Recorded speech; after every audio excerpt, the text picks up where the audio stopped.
Everyone is doing well. Thursday, our Stammtisch, we are here without Pastor Dan, and so we have Laura and Gabby here. You probably saw their riveting and just mind-stimulating podcast. Lots of things to ponder on that one. Yep. Ponder a lot of things in that podcast. But so we announced yesterday and just kind of putting short-term game plans together at the Lenten service that we were going to do a Ask the Pastor time together since we're missing Pastor Dan, and I'm going to wish I had him here because he's got a lot of good answers. But yeah, so that's what we're going to do. And so we had some members submit questions, and I know the girls here submitted some questions, and I don't know too much of what's going on and or what's going to be asked, but and I don't have a lot of answers, so this could be really a bust. We'll see. Okay. Well, so this whole thing came about because yesterday, as we were talking, we had some good questions in the office. Yeah. So one of the questions was how was it decided to put what books in the Bible? So you have the Bible, and then you have the Apocrypha, and it was I picture this like long conference table made out of stone. Just giant committee. The churches had committees its entire powder existence. wigs and men with large hats making decisions on what. Okay, so George Washington and Abraham Lincoln.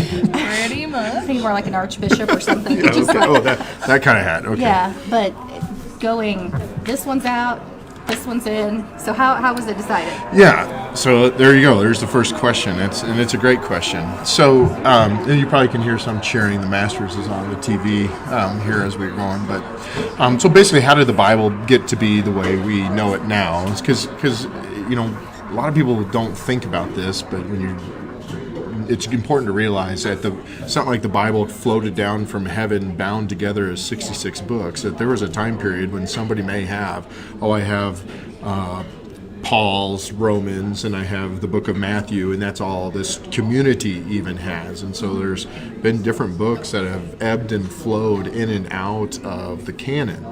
And it wasn't until really trying to think of a date, and I'm probably going to be wrong, but not terribly long ago in history that the canon or the Bible as we know it was kind of bound together. Is that what the canon is? Yeah, so when I say canon, that would be what that is in reference to. Okay. And so and so there's been books that have been throughout time and history always been considered sacred and accurate and valid, maybe is a better word to say it. Okay. Meaning that its historicity is valid and accurate, meaning its authorship is known and valid and accurate.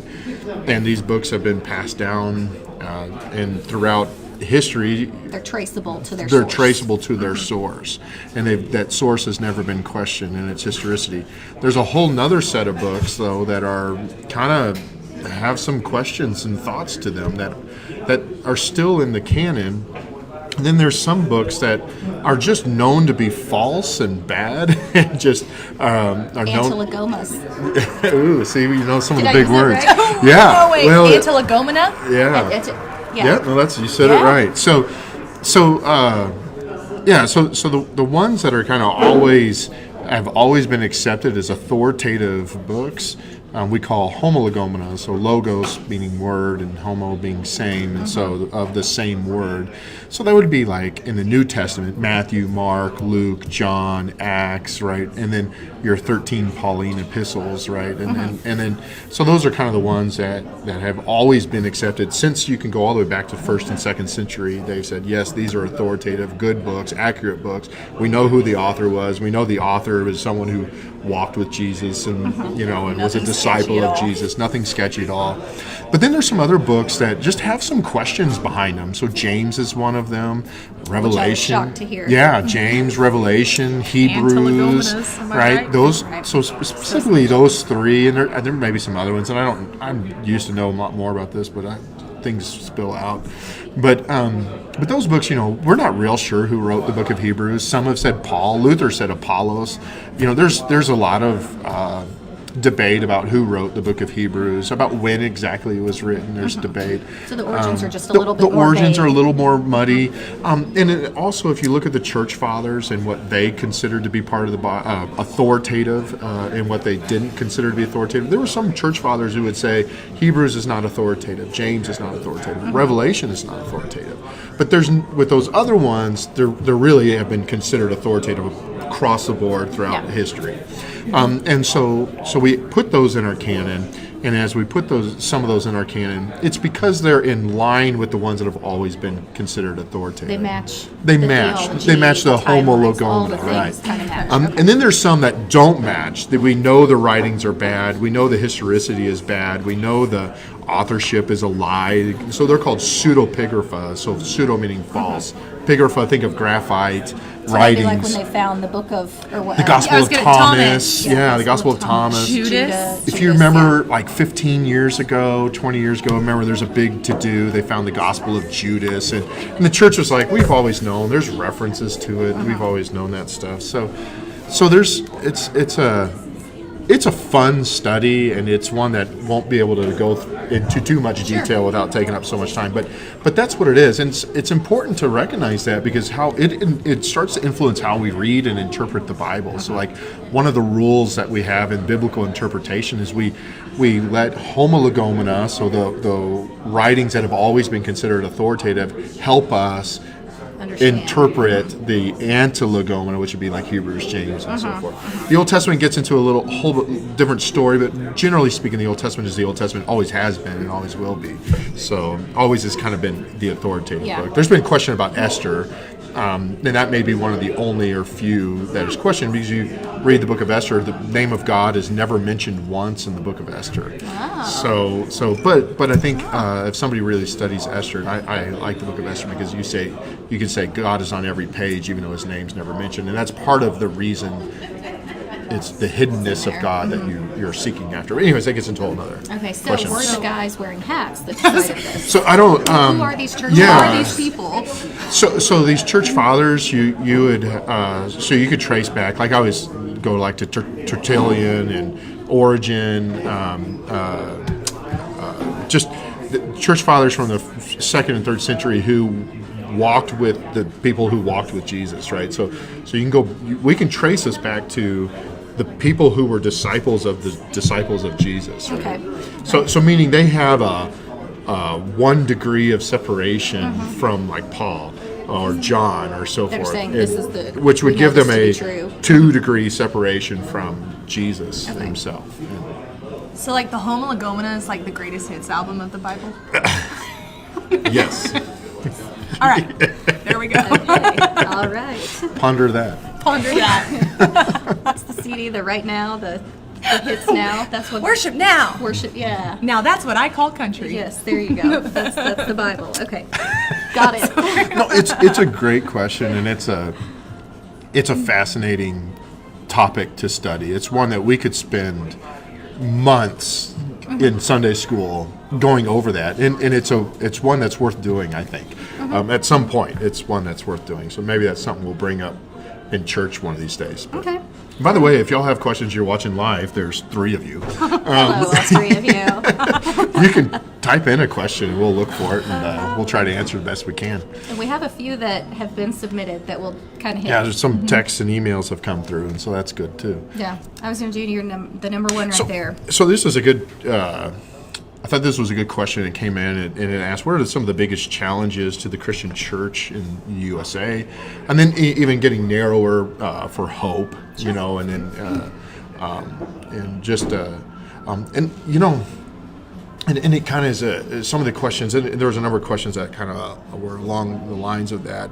And I'm going to try to lump these together, but also what do you see is the public schools, hostility towards Christianity grows. What is how is a Christian family to respond? And so just kind of where world and faith meet. Sure. And that seems to be creating more friction and more tension than I believe it probably did in the past. The greatest challenge to the Christian church in the USA, you know, we've been going to a lot of conferences and studies, and I probably would say, as I sit today, I have more excitement and hope about where the Christian church is than where I sat 10 years ago. I think the church is starting to recognize some important values that I think it lost 20 years ago. Even 10 years ago, And the main thing is that the church needs to be the church. And what do I mean by that? Well, the primary focus of the church is to proclaim Christ. The church gets so caught up into doing everything, programs, and it really becomes a consumeristic marketing structure that the church becomes. And not that the churches can just neglect where people are, and I think the pendulum has swung too far in both directions. But the church needs to be about bringing people to Christ and letting Christ be the one who influences and moves in someone's life. Too much, the church as an institution has gotten in the way and decided it needs to be the influencer, the changer, and so forth, as opposed to putting people in front of the presence of God and saying, Jesus, you need to be the one to move and shape people. And so this is good because it fits what we understand as Lutheranism so well, as being such a Christ-centered church. But we've built the church too much on programs and everything else, and less on just connecting people with Jesus. As churches have learned this, you've seen a real change in Christianity. I have, and a real some real significant movement starting to happen. A big part of this change started when Willow Creek, which was Bill Hybels, was like one of these kind of pillar mega churches, right? You had like Willow Creek and then Rick Warren's Saddleback in California. Those were kind of like the two. Big and then churches, Joel Osteen, which is a whole other world. But Will not him. Willow Creek came out with a study called Reveal, basically because they learned that as their church was one of the largest churches in the country, they were missing some things, and their members were missing some things. And what they learned is they were not creating any new Christians. They were just simply pulling Christians from other congregations. Right. And why were they doing that? It was because they were a better church, they were a bigger church, better programs, and all this. And they're like, but this can't be what we exist for. There's got to be something more. And what they learned is that they do not focus on Jesus enough, this pillar mega church. And so they kind of started to change a lot of dynamics within their church to focus on Jesus more. Yeah. And then I think as they did that, it started to open the eyes. So that was 15 years ago almost, and that started to open the eyes of a lot of other churches, saying, "You're right, we're of that same problem." Now you start to see some churches do some really neat things. Yeah, and we've had local churches that have made drastic changes. Yeah, you think about E-Life, and I don't know, but that I know for a fact that is the same process that E-Life went through, and they said we're missing a big part of what it means to be the church. And so the biggest challenge, I think, for the Christian church isn't fighting in politics. It isn't fighting for this issue and that issue. I mean, there's always going to be that. Like there always has been that. There always is going to be that. It really is putting people in front of Jesus, and then letting Jesus start to mold and shape the lives, and that will start to change the politics and all the other issues we fight. The problem is we go and try to fight these issues without Jesus, and the whole thing is let Jesus and His Word fight these issues for us. So our goal needs to be put people in front of God's Word and let that shape and mold the lives and the heart of people. So I don't know if that helps answer that question. Yeah, no, absolutely. Anything to touch on about schools? You mentioned schools. So the same thing with schools. As schools become hostile, I would argue that schools, with an exception of public universities or state universities, I would say the university systems have become hostile towards anything that smells conservative. Absolutely. And typically Christians tend to be on the more conservative side of life, pro-life, pro-traditional marriage and relationships and things like that. So, but in the public schools, I personally have not seen that. I'm one who will stand up for public schools. And what I would say is if God is missing out of the public schools, it's not because we ever, want or it ever has been this public schools bringing God to the public schools. I don't want my teachers being the religion teacher for my kids. I want to be the religion teacher for my kids. And the church that I align myself with, I want to be the religion teacher for my kids. You would argue it's the people bringing it into the church. And exactly. If God has left the public schools, it's because we're not bringing it. to the public We are schools. not teaching our kids to bring God to the schools. Yeah. I don't not their want my jobs. teachers Sure. to take that responsibility. Yeah. No. I know there was somewhere in the United States, a school district that banned prayer at any sporting events Yeah. just recently. But they cannot can't. ban a student from praying. Right. So I have told my kids, what do you do during that minute of silence that you have before school Sure, starts? yeah. You get to decide what you do with that. A teacher doesn't dictate that. Yeah. If you want to spend that in prayer, you do it. If you want to ask a friend to pray, you can do that.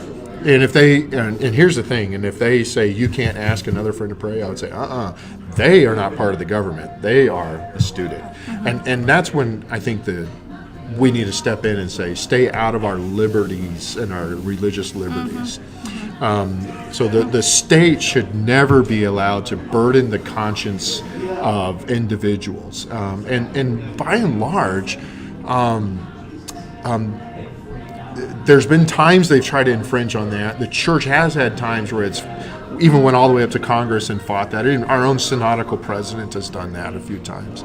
But by and large, the state has done a good job of that. There was a case, for instance, in California. I cannot remember the religion. I for the life of me, I can't remember. But part of the growing up, religion, coming of age process is that a young man. This was part of their belief, doctrine, practice. A young man had to carry a dagger, a ceremonial dagger with them. Okay. And that was just part of what they had to do. And of course, they wore it to school. And what did the school say? No, you can't carry that dagger. And they said, no. This is not. This is a very important religious thing. And it went all the way to court. The Lutheran Church Missouri Synod sided with this Middle Eastern religion that wanted to carry because they said, no, it is important that the government stays out of the religious conscience of individuals. So they need to be allowed to carry a dagger the same way we should be allowed to go into school and pray. Yes, or say the common table prayer before a meal or whatever it is. Yeah. And so there is, and the LCMS does a good job of navigating this appropriately. I mean, in fact, if you wanted, you could look up the LCMS has a religious freedom. I don't remember the name of it, but a branch, if you will, that lives in Washington, D.C. and just constantly is interacting to make sure that the government allows us to practice our religion how we think is right. Yeah. And it's a good thing. I know we're, thankful to live in West Texas where some of these issues aren't Some of these issues pressing we as can other ignore. locations. If we turned off the TV, we would never know they were there. Right. I know in my daughter's school, she's been told, like a group activity, where it's give me examples, and her answer was more of a Christian-based God, Jesus reference, and it was, we don't talk about that because not everybody has those same beliefs. So there's been a few instances where I've come across that. I have called our school one time because it was write about your hero, and Catherine wanted to write about Jesus, Sure. and was told basically You can't do that. Can't do that, and that's where I think we need to step in and say, absolutely, you most certainly can. Yeah, insert ourselves Yes, into the school yes. system of that. So that comes into the whole you bringing Jesus to the school. Yes. Now the teacher can't demand that she writes about Jesus in that way. No. But She can write about But Jesus. Catherine can write about Jesus, and the same thing with Callie. I would say you should tell her you always answer the question how you think is right, and if your faith is what influences that, then your faith should influence that. Yeah. And then as parents, if that's ever infringed upon, that's when we should step in Sure. and get involved. Yeah. And I know at Friendship, the superintendent, and I think she would very much welcome and encourage that. Yeah. If I can maybe speak for her, I shouldn't, but No. But, also, I have not West seen Texas anything that safety kinda I net. haven't seen anything that would say otherwise. Sure. Hey, Hey, how did salvation work in the Old Testament? Oh, another great question. so salvation in the Old Testament. What I always tell people, this is a question that comes about It's often. like sacrifices, but like Yeah, it works the same. It wasn't like it was different. How are we saved today? Well, we're saved by grace through the promise of Jesus Christ, right? Through God's promise. grace that comes to us through his sacrifice. It was the same thing. God promised his covenant was given to his people in the Old Testament from going all the way back to Genesis, really. And then Genesis 12, you have Abraham. But the promise that God will be with them. I will, whoever curses you, I will curse. Whoever blesses you, I will bless. You'll be as numerous as the stars in heaven, right? And all the promises that are there, but the sacrificial system and the promise that God's grace will be Is the there. Sacrifice like confession and absolution? Yeah, is atonement is what we would call it. Okay. So atonement would be on behalf of, right? So Jesus died on our behalf. So the sacrifice was done on behalf of the sins of the people, and there are different forms of it. But that's where Hebrews talks about how Jesus was the last and the perfect sacrifice that covers all the other ones. Who decided what to sacrifice? The Levitical law did, yeah. That spells Those were it the all leaders out. of those days, I assume. Those were the powdered wig guys that were like, No, hey, that was Moses, and that was given to Moses by God. And okay. So when Moses went up to Mount Sinai, so when Moses went up to Mount Sinai, and he didn't just get the 10 Commandments, he also got all the laws. rules. Yeah. Who knew? Yeah, so there's a lot that came with that. You always have him holding the 2 tablets of the 10 Commandments. No, he had a lot more than that. There was all kinds of good stuff on there. So. Man. But yeah, but it was all the same. God's promise, God's sacrifice, God's grace. Okay. Right? Just How a are we say different- today? God's different time and promise. era. Yeah, a greater fulfillment and understanding in Jesus. Same thing, but Jesus was the fulfillment of the promise. Jesus is the sacrifice, right? Jesus is the one who brings ultimately the grace that never ends. I've always kind of had it in my head, like the people that died in the Old Testament were just kind of like this, waiting for Jesus to go die. So Yeah, they can, that's a question I don't know if I have a great answer to, but I think some of that may be true, because one of the things that says that, and so this is like one of those obscure, if I can even find it, it's an obscure reference, and the Bible doesn't spend a lot of times, but when Jesus died, right, and it says that the earth shook and all the tombs of the saints who'd gone before opened up and they all went to heaven. Would be all of our OT. Right, and you're like, you hear that and you're like, what in the world does that mean? Like, Yeah. Who went? Yeah. what were they doing? I don't know if I can find that. Not in the Well, time while that you're will be looking for awkward. it, we can kind of Yeah, shoot get- another what's the you next mentioned, Jesus dying, and we are coming up on Holy Week, so we have Palm Sunday this Sunday. But we have a question kind of based on Passion of the Christ. And we're not sure if this is a silly question, but was the devil there at Holy Week watching all of these things? Because like you see him in the Garden of Gethsemane, like physically there, the and then movie, in the sure, but crucifixion and the demon scary babies, Yeah. Is there some truth to that? That the so- devil was watching or something? physically there. It's interesting you asked that, because we had a circuit meeting on Tuesday and we talked about this. Really? Oddly enough, that's weird. This was not planned. Weird coincidence. Yeah. Did Dan tell you to ask that question? No. So the Bible doesn't mention anything about the devil being there. Okay. But the Passion of the Christ certainly in that movie puts Portrays him that he there. is, yeah. And what we were talking about is in the Passion of the Christ, the devil, the snake.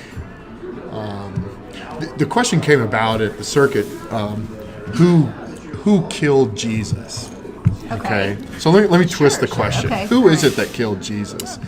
And so think about that for a little bit. Different ways there. Yes, and Ponder that. Ponder that. Yeah. So I don't know if it was me or somebody said, well, the devil killed Jesus, and you're like, well, wait a minute, no, who killed Jesus? God.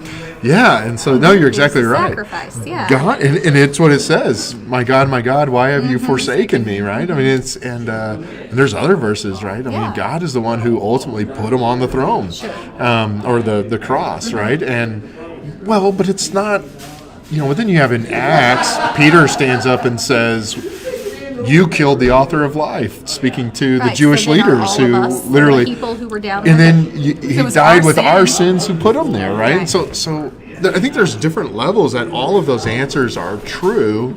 Because part of it was, this is where it came up with the devil killed Jesus, is that Pastor Rhodey used an analogy that he heard. I don't remember where he heard it, but that Jesus was like God's worm, if you will.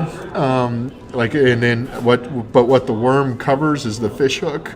And so here the devil thought he was getting the worm, but he doesn't realize it's the resurrection. I can see that. Does that make sense? Like, he's being killed, but then he's like, you oh, think wait. you won, but I can overcome Okay. death. And Hook and switch type of thing. yeah, and all these analogies are flawed at certain levels, Sure. and then all of them are true at certain levels. So, Isn't there a word for that?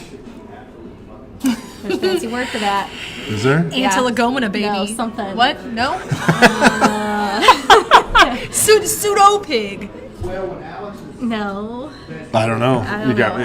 It'll come back. Anyways, Something with the Trinity. It's all the same. Like there's a word that it's true and it's not true. oh, What am I- juxtaposed paradoxes. Is that what you're doing? Yes. I don't know if this is I don't know if that's a juxtaposed True, not paradox. true, But anyways, We were kidding. but the question of was Satan there? I mean, that was a Is that cinematic effect? cinematic effect. Yeah. Okay. That's on the path. That's not in the Bible. You don't hear anything about the devil lurking and watching. And, Sure. It was very creepy. Yeah. I will say. In the Passion, one of the things that's cool in the Passion is Jesus says, "Lord, take this cup from me, but not my will, your will." That's his prayer in the Garden of Gethsemane, and it is that the devil was trying to entice Jesus to give his cup away, because the cup Sure, that yeah. the cup that Jesus drinks from is the cup of God's wrath. So it's kind of interesting because the devil doesn't. The victory that we receive comes as a result that Jesus was willing to drink of the cup of God's wrath. And so Satan's trying to take the cup away from Jesus, and that's when he sweats blood during that moment in the garden. So it's kind of a, Okay. We had another question Yeah, what's pertaining to another the one? Garden of Gethsemane. oh my goodness. Did the disciples have too much to drink that night? They'd be having a good time. So let's think about that.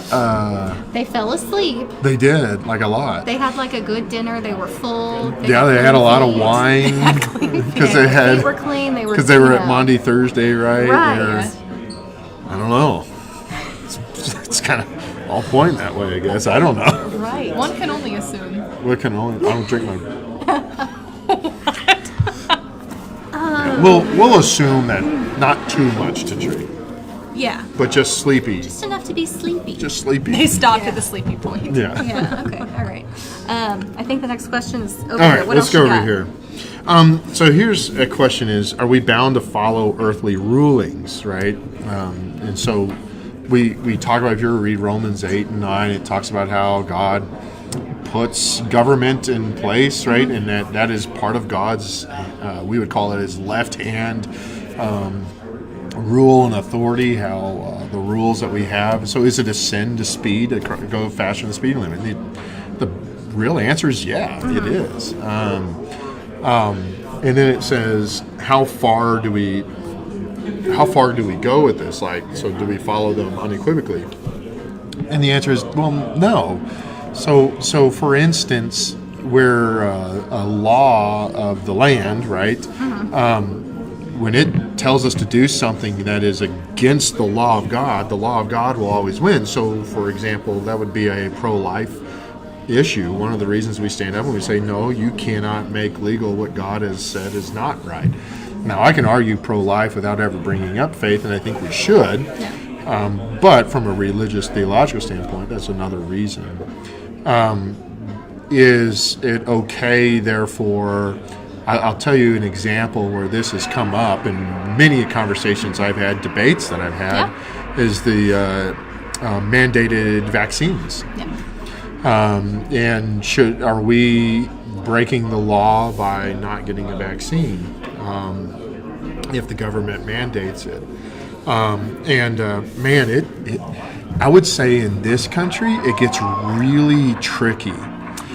The reason that I believe it gets tricky, now somebody else would, and I know many pastors who would take me to task on this, but the reason I believe that it gets tricky in this country is because this country was built with an understanding that the people, who is the highest authority in our country? It is the people, and the people elect representatives to reflect what the people desire. That's the way it's supposed to work. And so objections from the people is supposed to happen. That's part of the checks and balances. Sure, they're supposed to represent the people. Appropriate objections and peaceful objections is part of. Now, you can take that too far, and that can go to a sinful place. But at the same time, it's okay and in fact, it's good in our country for people to say no to the government appropriately and at the appropriate times and for the appropriate reasons. The question that we need to ask is less about what I want and more about what serves my neighbor. And that's the challenge that I think Christians lose when we go through this is the question we have to ask when we stand up to the government or object. Is it serving me or is it everyone? serving? Is this a self-serving or is this a communal serving attitude? And so we need to sometimes make sure our hearts are in the right place when we do that. Anything else? Do you have any? We have, or if you're done, then we can. Man, we'll move there's on a lot to the in next. here. We can.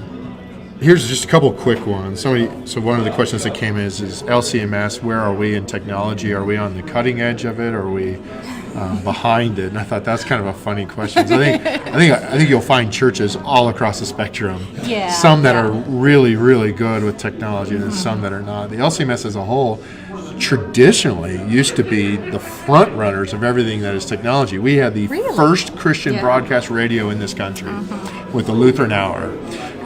We had the first cartoons with Davy and Goliath, and that's not the LCMS. That was not LCMS. It was more of a joint. But anyways, we had all sorts of just cutting edge things, and all those things are still there. But at some point, churches have found themselves at various levels, and so some do a fantastic job with technology, some don't. Hope we're in the middle. We're not. We're the okayest. We're the technology okayest or technology okayest church. Technology, yeah. We'll figure We out have those a cool projectors microphone. one day. But I thought that was a quick, easy one. Somebody asked about when do we call a church heretical? Just because we disagree with them, does that make them heretical? I would say no. Other denominations or anything like we would call there's another category between what we would call orthodox and heretical. There's one that we call heterodoxy, which we say they're still Christian, they're still in our brothers and sisters in Christ, but there are some things that we disagree on. Every Christian denomination, we would say, is heterodox.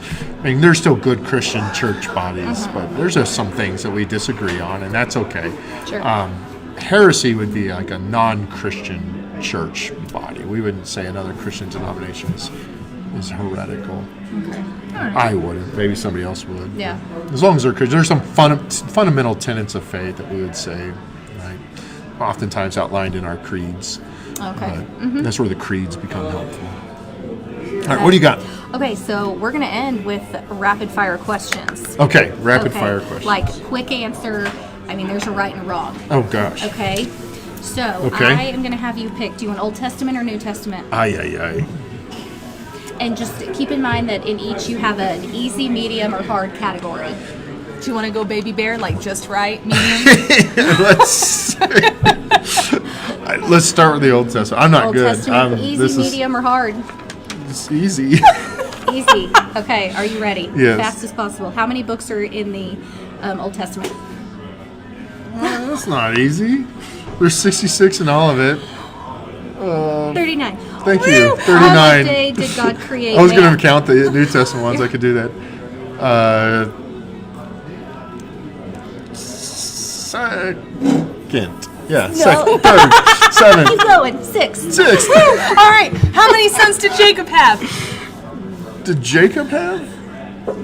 He had 12 sons. Yes. Oh, yeah. Okay, this man wrote the first 5 books of the Old Testament. Moses. Yeah, okay. From what part of Adam's body did God create Eve? A rib. What did David use to defeat Goliath? 5 smooth stones. We'll take it. right. Name one of the 2 birds that Noah sent from the ark. A raven and a dove. Nice. What animal tempted Adam and Eve in the Garden of Eden? The serpent. Yeah. Yes. Who gave Samson his strength? What gave Samson God. His hair. Question. God asked Abraham to make a sacrifice to him on Mount Moriah. What was it? The sacrifice. Yeah. Isaac. Yes. Okay, that is all of the easy Old Testament trivia. I did terrible in the 6th. Okay, I know. keep going. These One are of those I off want the to check. internet, All right, so- keep going. Okay, let's hop over. Let's go to difficult of the New Testament. Okay. Okay. Of the New Testament. I feel okay. like you can. Oh do no, I'm this. sorry. Of the Old difficult Testament. of the Old Testament. Okay, difficult. Okay. What does the word Israel mean?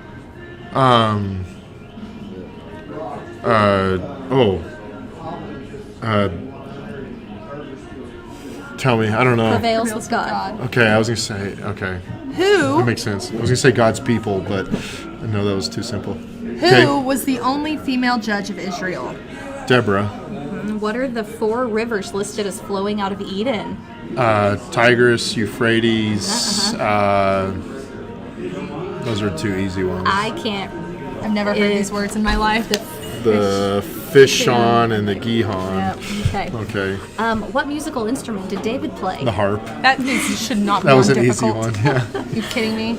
All right, New Testament. You know what? I'm going to call the New Testament easy trivia too easy because I know those. Okay. So We're gonna hop do- over to media. we'll do the baby at least. bear. Yeah. I'll do baby. Okay. These may be a little easy. Who baptized Jesus and in what river? John Jordan. Okay. Name the first 2 apostles to follow Jesus. Depends on which gospel, I believe. But Homologomena? no, they're all homologomena. But But anyways, you said no. But here's the thing: if James they're and all John, sound, the sons of Zebedee, or Peter and Peter and Stephen. No, Andrew? Andrew. Thank you, not Stephen. Peter and Andrew. if they're all sound, then why are some of them different? That's all I'm saying. That's another question. It's another question. It's all I'm saying. Okay. Okay. It's another question. There's an answer to that. Okay, go ahead. What was the profession of Simon Peter before following Jesus? He was a fisherman Where did Jesus turn water into wine? at the wedding in Cana. Okay. How many days was Lazarus dead before Jesus 3. came to visit? Ooh, this says 4. I don't Okay. It's fair. debatable? Okay. Yeah, fair. All right. What's the name of the garden where Jesus last prayed? Gethsemane. After Jesus fed 5,000 people, how many baskets of food were left over? 12. Math problem. I like it. What color are the 4 horses in the book of Revelation? Oh, gracious. Red, white, black. It actually has okay, I'll take it. Dark. Dark. Dark and pale. And pale. Yeah, and white. I was Those gonna aren't say. exactly colors, are they? Okay. Oh, how old was Jesus when he started his ministry? I'm going to go with 30. That's what they've got. What was the name of the woman who washed Jesus' feet?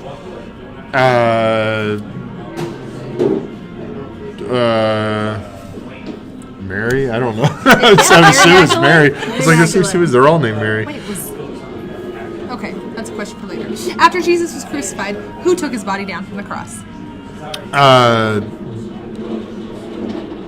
It wasn't Joseph of Arimathea. That's the tomb he was put in. It was. I know this. I'm intrigued because they have Joseph of Arimathea. Is it Joseph of That's what Arimathea? they- well, Okay, listen, this came off the internet and they Okay, can't put well, anything on the internet. that and isn't he was true. put in Joseph of Arimathea's tomb. Okay, good. Difficult. We're into the difficult. Okay. Who is considered the 13th apostle to replace Judas?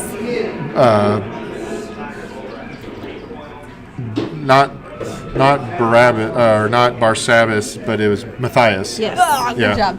What unusual gift did King Herod promise his daughter for her birthday? The head of John the Baptist. Yeah, awkward. What city mentioned in the book of Revelation is also the name of an Oh. American city? Philadelphia. Okay. Okay. Name the shortest verse in the Bible. He wept. Very good. Looky there.